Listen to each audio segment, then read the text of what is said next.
Victoria Ashford stood before dozens of cameras with a smile that dripped contempt, watching as police officers snapped handcuffs onto the wrists of a man in a worn gray coat in the middle of a glittering hotel lobby. That, she announced to the crowd, was the price of daring to stand against her. Ethan Cole did not resist.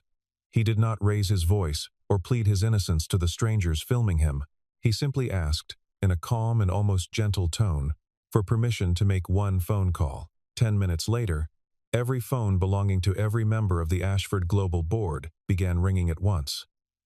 20 minutes later, the company's stock began its violent slide. 30 minutes later, the very officers who had handcuffed Ethan turned around and sealed off Victoria's own offices, and nobody in that lobby understood yet that the quiet man in the gray coat had just set an empire on a collision course with its own foundation. The chandeliers above the lobby kept burning bright and indifferent through all of it, throwing gold light across marble floors that had never once cared who they reflected, the powerful or the ruined. And by the time the last camera crew packed up its equipment that night, the story splashed across every screen in the city, bore almost no resemblance to the one that had actually taken place. Ethan Cole had never wanted attention. He lived in a modest brick house on the edge of town, drove a truck that was older than most of the interns at the firms he dealt with, and answered his own phone because he had never trusted anyone else to answer it for him. People who knew him only in passing called him the single father who kept to himself. A widower who had raised his daughter largely on his own before she left for college overseas, and though she rarely appeared in the story that was about to unfold,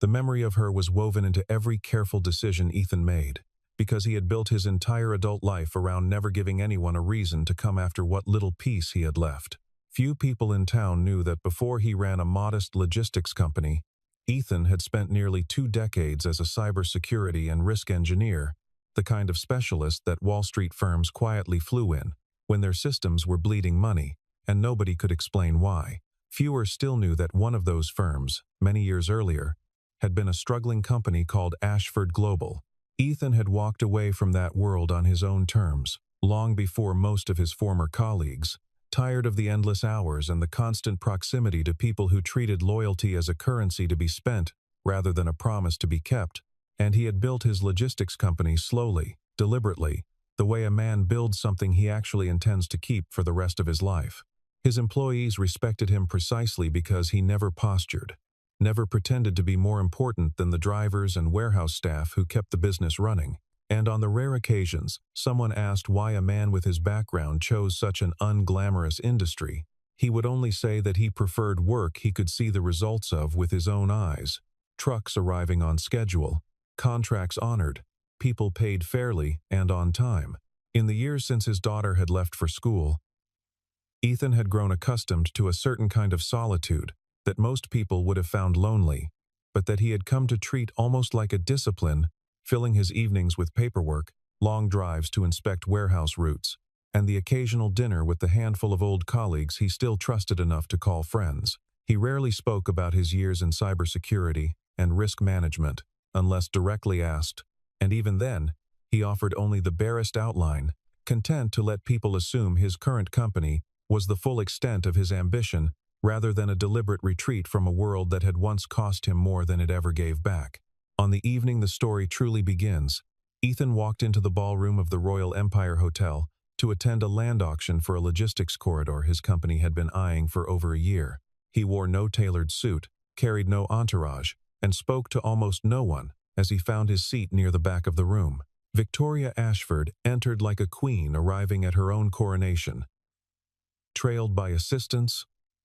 lawyers, and a security detail that cleared a path through the crowd as though the room itself owed her that courtesy. She had built Ashford Global into one of the most feared holding companies in the country, and she had learned long ago that fear, more than charm, was what kept people quiet, a lesson she applied as easily to her closest advisors as she did to strangers in a hotel ballroom. She was 42 years old and had spent nearly every one of her adult years perfecting the particular art of walking into a room and rearranging the air inside it. Reporters described her as magnetic, board members described her as ruthless,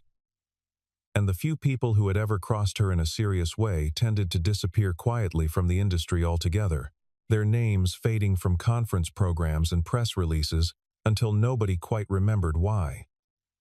She believed, with the calm certainty of someone who had never truly been tested, that every obstacle in her path could either be purchased or crushed, and she had built an entire empire on the confidence that no one she had ever wronged would find the courage or the means to answer back. The trouble began during the bidding, when Ethan calmly questioned the transparency of the auction process, pointing out irregularities in the sealed bids that most people in the room were too intimidated to mention aloud. Victoria's smile did not waver, but something behind her eyes shifted the moment she looked at him directly and recognized his face. She remembered him, not from that room, but from years of watching her acquisitions committee report failure after failure on deals that should have gone through cleanly, deals that had mysteriously collapsed at the final hour because of leaked information or last-minute regulatory scrutiny. She had never been able to prove it, but she had always suspected one quiet consultant was behind more of those failures than anyone admitted.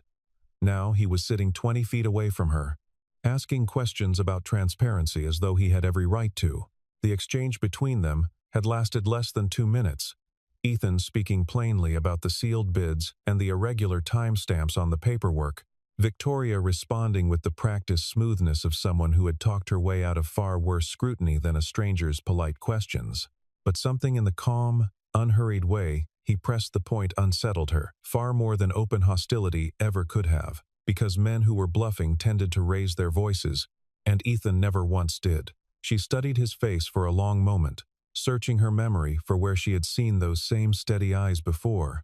and when the recollection finally surfaced, it arrived with the sting of an old wound reopening. Victoria decided, in the span of a single held breath, that the man needed a lesson the entire room would remember. She excused herself from the auction floor with practiced grace, stepped into a private corridor, and made a call that no one else heard. When she returned, her smile had returned with her, wider and colder than before, and she resumed watching the bidding as though nothing at all had changed, while somewhere behind the marble walls of the Royal Empire Hotel, a plan was already being set into motion that would end with a man in handcuffs before the night was through. It took less than an hour. A diamond-studded watch, worth several $1 million, vanished from a display case near the auction floor, and within minutes, hotel security was insisting that the surveillance footage clearly showed Ethan Cole near the case at the exact moment it happened. Police arrived with unusual speed, moving through the crowd with the kind of urgency reserved for emergencies rather than a missing watch at a private event.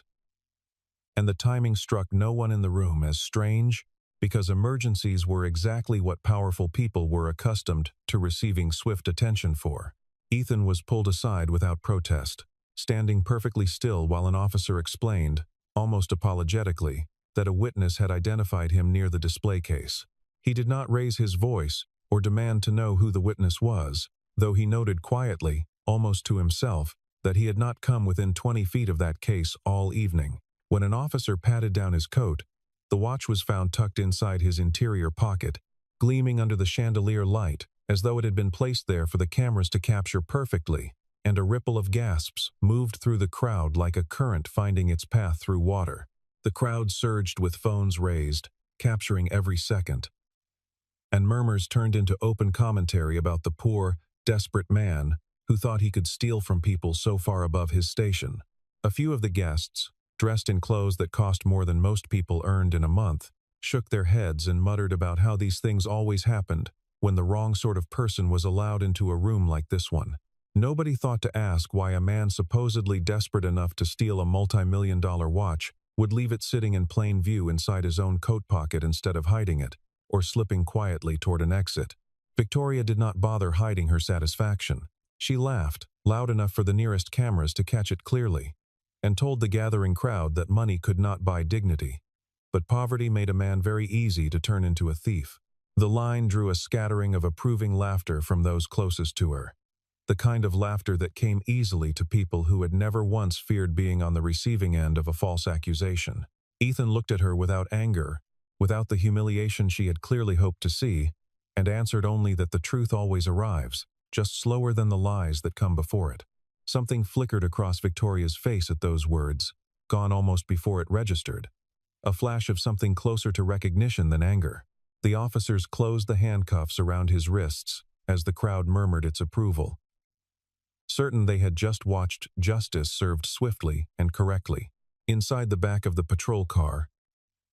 Ethan sat with the same unnerving calm he had carried through the entire ordeal, watching the lights of the city slide past the window, as though the last hour had happened to someone else entirely. The younger of the two officers kept glancing at him in the rearview mirror, unsettled by how little the man beside him seemed to fit the profile of someone who had just been caught red-handed. When the officer in the front seat finally addressed him, Ethan made a simple request. He said that under the law he was entitled to one phone call, and he intended to use it now. Before they reached the station, Victoria, who had insisted on following the patrol car to the station in her own vehicle, pulled up alongside them at a red light and leaned toward the open window with an amused expression, telling the officers to let him have his call, since nothing he said on a telephone was going to undo what had already been captured on camera and witnessed by half the hotel. She said it the way a person dismisses a child's protest, certain the matter was already settled, certain there was nothing left in this story that could possibly surprise her, and she sped off toward the station with her window still down, humming faintly along to whatever was playing on the radio. Ethan did not call a lawyer. He did not call a friend or a family member or anyone who might have offered comfort. He dialed a number that had not changed in over 15 years. A number he had memorized so long ago that his fingers moved through the digits without needing to think about them. When the line connected, he spoke only a handful of words to the man on the other end, his voice as level and unhurried as it had been all night. He said that it was time to open the Omega file. There was a long silence on the line, heavy enough that even the officer holding the phone could sense something had shifted in the air of the parking lot, though he could not have explained why. Then the call ended without another word exchanged. No goodbye, no explanation, nothing but the quiet click of a connection closing. Victoria, catching only a fragment of the conversation through the open door, laughed again and asked what kind of desperate man threatened people with the name of a Greek letter, as though a single strange word could possibly undo the night she had so carefully engineered. She turned to one of her assistants and made a passing joke about theatrics, already mentally composing the press statement she intended to release before midnight. Nobody in that parking lot understood yet what Omega meant, and nobody, least of all Victoria, imagined that the answer would arrive within the hour, moving through boardrooms and trading floors with a speed that no amount of money could outrun. 15 minutes after the call ended, in a glass office 40 floors above the city, Benjamin Ross set down his phone with the stillness of a man who had been waiting 15 years for a call he had hoped would never come. He sat alone for a moment in the dim light of his office, the city spread out beneath him in 1,000 indifferent points of light,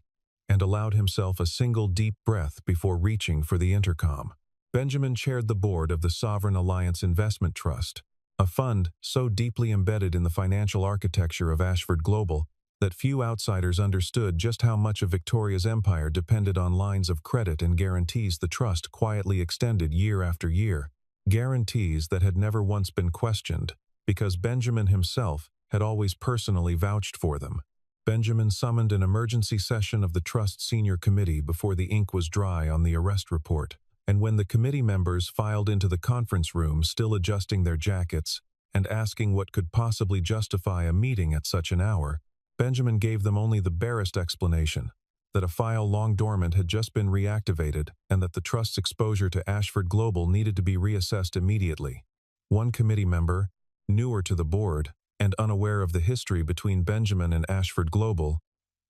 pushed back briefly, arguing that a decision of this magnitude deserved more careful review before being enacted. Benjamin listened patiently, then said only that some decisions, once delayed too long, become impossible to make at all, and that he intended to act now while the trust still had the standing to do so cleanly. The rest of the committee, trusting the judgment of a chairman who had guided the fund through 3 decades without a single major misstep, voted to proceed. By the time the meeting ended, the trust had frozen every active credit line connected to Ashford Global, suspended its loan guarantees, and demanded an immediate independent audit of the company's finances, a set of decisions that would have taken most institutions weeks of deliberation, but which Benjamin pushed through in under an hour, moving with the certainty of a man who had rehearsed this exact sequence of events in his mind more times than he cared to admit. Word of the freeze reached the trading floor before Victoria had even finished her drive back from the police station,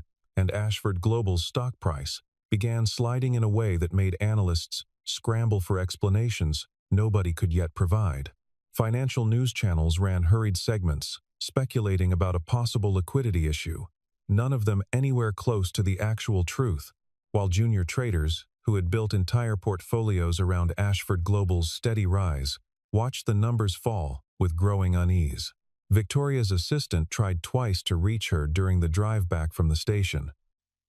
only for the calls to go straight to voicemail. Since Victoria had switched her phone to silent, still too pleased with the night's events to be bothered by minor business noise, Victoria, still riding the high of watching Ethan led away in handcuffs, dismissed the early reports as a temporary technical glitch, certain that whatever minor disturbance had rattled the trust would resolve itself by morning the way every previous scare in her career always had. She had no idea that the disturbance had a name, and that the name belonged to the very man she had just humiliated in front of a room full of witnesses, a man whose quiet phone call from the back of a squad car had already begun rearranging the foundations of everything she had spent 15 years building. 15 years earlier, Victoria Ashford had been nothing more than a determined young entrepreneur running a company that was, by every honest account, one bad quarter away from collapse. Investors were pulling out, creditors were circling, and the fraud hidden inside her own accounting department was bleeding the company dry from the inside without her even realizing it. She had spent those early years working 18-hour days trying to hold the business together with nothing but stubbornness and borrowed money, and there were nights she genuinely believed she would lose everything she had built before she ever had the chance to prove herself. The man who saved her then was a quiet risk management specialist named Ethan Cole, brought in on a temporary contract to untangle the mess after a mutual acquaintance recommended him as someone who could see through numbers the way other people saw through glass. He spent nearly 6 months living inside the company's servers and ledgers, tracing every discrepancy back to its source. And what he found was a scheme far larger than anyone had suspected, a mid-level executive quietly siphoning funds through falsified vendor invoices that had gone unnoticed for years. Ethan built the fraud detection systems that caught the embezzlement before it destroyed everything, systems so thorough that the company would go on using variations of them for the next decade, without most employees ever knowing who had designed them. He was also the one who personally introduced Victoria to the Sovereign Alliance Trust, sitting across from Benjamin Ross and vouching for her potential with a confidence that convinced Benjamin to take a chance on an unproven company that any cautious investor would have walked away from. Victoria's gratitude lasted exactly as long as it took her to realize how the story could be told without Ethan in it. She quietly took credit for the very systems he had built, framed the rescue of the company as her own strategic genius in every interview that followed, describing sleepless nights of personal sacrifice and hard-won instinct that had, in reality, belonged to someone else entirely. When Ethan raised concerns about certain irregularities, he noticed in later filings irregularities that suggested the same appetite for shortcuts that had nearly destroyed the company once before. She had him terminated on manufactured grounds, citing a breach of protocol that existed nowhere in his contract, and made certain every trace of his contribution was scrubbed from the official record, from press releases to internal case studies to the company's own investor materials. Benjamin Ross, watching from his position on the trust's board, saw the entire betrayal unfold in real time, and though he said nothing publicly at the time, unwilling to jeopardize the trust's investment over what looked to outsiders like an ordinary personnel dispute, he never forgot what kind of woman Victoria truly was beneath the polished interviews and glowing profiles. And he made a quiet promise to himself that if the day ever came when the truth needed to surface, he would be ready. Not long after Ethan's arrest became public, a federal investigator named Olivia Grant received an anonymous but meticulously organized package of documents that would normally have taken a task force years to assemble. She almost dismissed the file the way she dismissed most anonymous tips, assuming it would be another disgruntled former employee with a handful of screenshots and a grudge. But the moment she opened the first folder, she realized this was something entirely different. The files detailed patterns of money laundering routed through shell companies registered across 3 continents, bid manipulation on multiple government contracts stretching back nearly a decade, bribery payments, disguised as consulting fees paid to officials who had approved zoning changes and regulatory exemptions, and offshore accounts holding sums that dwarfed anything Ashford Global had ever reported to regulators or shareholders. Olivia had worked corruption cases for over a decade, and she had never seen evidence this complete arrive all at once. Structured so precisely, cross-referenced so meticulously, that it was as if someone had been quietly building the case for years, waiting only for the right moment to hand it over. She spent the first night alone in her office simply reading, page after page, the pieces slowly assembling into a portrait of an empire built almost entirely on borrowed legitimacy and buried consequences. Somewhere around 3 in the morning, she found herself staring at a spreadsheet cataloging years of contract bids across 4 different government agencies, each one won by an Ashford Global subsidiary, at margins so consistently favorable that ordinary competition could not explain the pattern, and beneath each winning bid sat a smaller, quieter transaction routed through a consulting firm that existed, as far as she could determine after an hour of searching, only on paper. By morning, she had already begun drafting the paperwork needed to open a formal inquiry. Aware that a case this large would require resources and authorization far beyond what she alone could approve, she brought the file to her supervisor before the sun had fully risen, laying out the documents across a conference table still cluttered with the previous day's coffee cups, and watched his expression shift from tired skepticism to genuine alarm as he worked through the pages one by one. Within days, a small task force had been assembled around her, and subpoenas began moving through the system with a speed Olivia had rarely seen in cases involving a company of Ashford Global's size and political connections. Nobody at the federal office could determine where the documents had originated, though the timestamp on the file naming convention traced back years earlier, long before anyone in the room had ever heard the name Ethan Cole. As investigators began cross-referencing the material with public filings, the picture that emerged was damning enough that within days a formal inquiry was opened into Ashford Global's financial practices. Victoria, informed of the investigation by her legal team, felt for the first time in years a flicker of genuine fear beneath her practiced composure. Though she was still convinced she could manage the situation the way she had managed every other crisis in her career, by controlling the narrative before anyone else could. Victoria's response was swift and characteristically ruthless. She had her legal team quietly approach the hotel employees who had witnessed the arrest,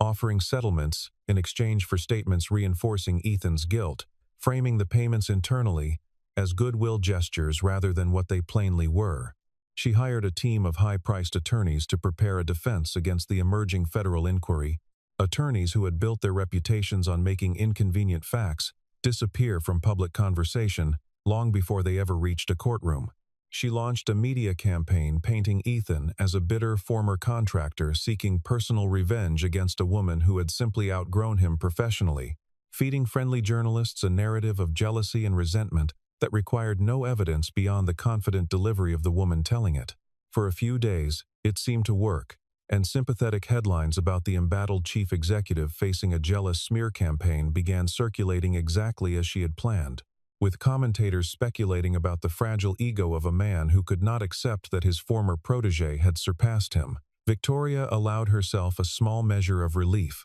believing that money and momentum, as they always had before, would be enough to carry her through this storm, the way they had carried her through every storm that came before it. But Marcus Hale, the police chief who had personally overseen Ethan's arrest and had until that point accepted Victoria's version of events without question, began noticing inconsistencies that troubled him more each time he reviewed the case file. Marcus was 55 years old and had spent over 3 decades on the force building a reputation as a careful, methodical officer, and something about the speed and completeness of the original arrest had begun gnawing at him in a way he could not initially explain. The surveillance footage that had supposedly captured Ethan near the display case showed subtle timestamp irregularities that a forensic technician flagged almost by accident while preparing the file for the prosecutor's office, a discrepancy of mere seconds that most reviewers would have dismissed as a compression artifact. Marcus, unwilling to let the detail go, requested the full, unedited recording directly from the hotel's central server, rather than relying on the clip originally provided by hotel security. What he found there stopped him cold. The unedited footage clearly showed a member of the hotel's own security team slipping the watch into Ethan's coat pocket during a moment of deliberate crowd distraction, staged with the practiced ease of someone who had done this kind of thing before. Marcus traced the order for that particular security shift assignment back through internal payroll and scheduling records, and the trail led directly to instructions issued personally by Victoria Ashford on the night of the auction, communicated through a private message to the hotel's head of security that no one had thought to delete. Once the falsified footage came to light, everything else began collapsing in rapid succession. The way a structure long weakened from within finally gives way all at once rather than piece by piece. The district attorney's office moved to dismiss every charge against Ethan within a single afternoon, formally clearing his name in a brief statement that made no mention of the chaos still unfolding around Ashford Global, though reporters outside the courthouse quickly connected the dots on their own. Almost simultaneously, prosecutors filed formal charges against Victoria herself, citing evidence of witness tampering, fraud, and obstruction that had been mounting since the day Olivia Grant first opened that anonymous file, charges that carried the kind of weight no legal team, however expensive, could talk their way around. Business partners who had spent years cultivating relationships with Ashford Global began severing ties within hours of the news breaking, issuing carefully worded statements distancing themselves from a company they had, until that morning, been proud to associate with. Banks moved to recall outstanding credit before their exposure grew any larger, tightening terms on facilities that had once been extended without hesitation, and major investors began liquidating their positions in a stampede that erased a staggering portion of the company's market value before the trading day even closed. Employees who had spent years believing in the empire they worked for watched the collapse unfold on newsroom screens with the same disbelief as everyone else, many of them realizing only then how little they had actually known about the woman who signed their paychecks. Some had genuinely admired her, had modeled their own careers after the confident, unshakable image she projected in every interview, and for them, the unraveling felt less like justice and more like watching the ground disappear beneath a building they had trusted was permanent. Victoria was arrested inside the very lobby, where she had once laughed while watching Ethan get led away in handcuffs, and the symmetry was not lost on anyone who had followed the story from its beginning. She had returned to the Royal Empire Hotel for an unrelated business meeting, unaware that the officers waiting near the entrance had been sent specifically for her, and by the time she recognized the expressions on their faces, it was already too late to compose herself into the calm, untouchable figure she had always presented to the world. She stood frozen for a long moment as the cuffs closed around her own wrists, her composure finally cracking in front of the same marble columns and the same chandeliers that had witnessed her triumphant cruelty only days earlier, and this time it was the crowd of onlookers who raised their phones, capturing an ending no one could have predicted when the story first began. A few of the same guests who had laughed along with her that night now watched in silence, unsure whether to feel vindicated or simply unsettled by how quickly the ground could shift beneath someone who had once seemed untouchable. In the aftermath, Benjamin Ross finally explained to investigators, and later to Ethan himself, over a quiet dinner neither of them cared to make public, exactly why he had kept the Omega file sealed for so many years, instead of releasing it the moment Victoria betrayed him. Ethan had never wanted revenge, Benjamin said, and had, in fact, insisted repeatedly over the years that the file remain untouched, calling Benjamin every so often just to confirm it was still sitting exactly where they had agreed to leave it, hoping that Victoria might eventually reckon with what she had done and find some way to make it right on her own terms. He had watched her build an empire on the foundation of a betrayal she never acknowledged, watched her collect awards and magazine covers for a rescue she did not perform alone, and rather than tear it down out of anger, he chose to wait, believing that people deserved the chance to correct their own course before consequences were forced upon them by someone else's hand. It was only when Victoria turned her cruelty toward destroying an innocent man's life and liberty over nothing more than wounded pride staging a false accusation in front of a room full of witnesses simply because he had dared to question her in public, that Ethan finally decided the waiting was over. He told Benjamin later that he had not made the call out of anger so much as recognition, a quiet understanding that a woman capable of doing what she had just done to a stranger in a hotel lobby was never going to stop on her own, and that continuing to protect her from consequences would only mean someone else, someone with far less ability to fight back, would eventually pay the price instead. Benjamin told the investigators plainly that empires do not collapse because of a single phone call. They collapse because of thousands of small lies that quietly accumulate, year after year, sitting patiently in the foundation until the weight of them can no longer be hidden. The months that followed brought a slow and thorough reckoning. Victoria was convicted on multiple counts tied to fraud, witness tampering, and the falsification of evidence used to frame an innocent man, and the sentence handed down ensured she would spend a significant portion of her remaining years far removed from any boardroom. She sat through the reading of the verdict with none of the composure that had once defined her public image, and reporters who had covered her rise for over a decade noted that it was the first time any of them had seen her hands visibly shaking. Ashford Global itself did not simply vanish, but it was forced into a complete restructuring under new ownership, its entire board replaced by figures with no connection to the culture of intimidation Victoria had cultivated for over a decade, and the company that emerged on the other side bore her name in history only as a cautionary example taught in business schools rather than a legacy anyone wished to inherit. Marcus Hale appeared before the media not long after to publicly apologize to Ethan, acknowledging that his department had allowed a powerful woman's word to outweigh the basic principle of verifying evidence before making an arrest, a mistake he promised would shape how his officers approached similar cases going forward, and he later implemented new department protocols, specifically designed to prevent wealth or status from ever again substituting for actual proof, requiring independent verification of surveillance footage in any case involving an accusation made by someone with significant financial or political influence over the accused. He spoke about the case at a training session for younger officers months later, using it as a cautionary example without ever naming Victoria directly, telling the room that the easiest arrests to make are sometimes the ones most worth questioning twice. Olivia Grant, closing out one of the most significant corruption cases of her career, personally thanked Ethan for choosing to pursue justice through the proper channels rather than through the kind of private retaliation that so often destroys the very people seeking it, telling him quietly that in her 15 years of investigative work, she had rarely seen someone hold that much leverage for that long without ever once misusing it. Benjamin Ross offered Ethan the chairmanship of the Sovereign Alliance Trust itself,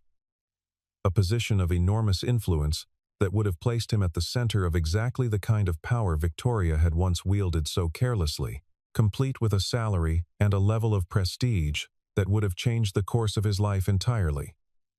Ethan declined without hesitation, telling Benjamin that he had spent his life trying to stay far away from the kind of spotlight that changes a person against their will, and that he had no intention of trading his quiet logistics company for a corner office and a board that would expect him to become someone he was never interested in being. Benjamin did not press the offer further,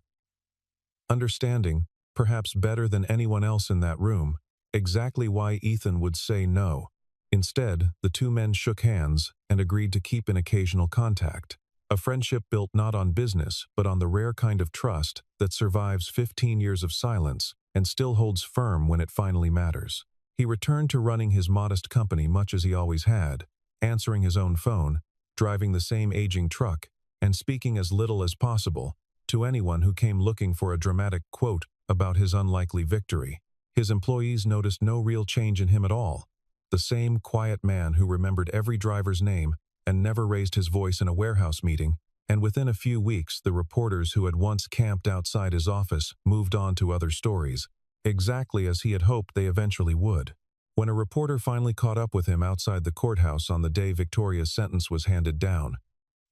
pushing a microphone toward him while a small crowd gathered on the steps behind her, she asked whether he had any regrets about not exposing the truth sooner, about allowing Victoria to build years of additional wealth and influence before finally bringing the whole structure down. It was a fair question, one he had asked himself more than once during the quiet drives home from work over the years. And he did not treat it as an accusation the way some might have. Ethan considered the question for a moment before answering that justice does not need to be rushed,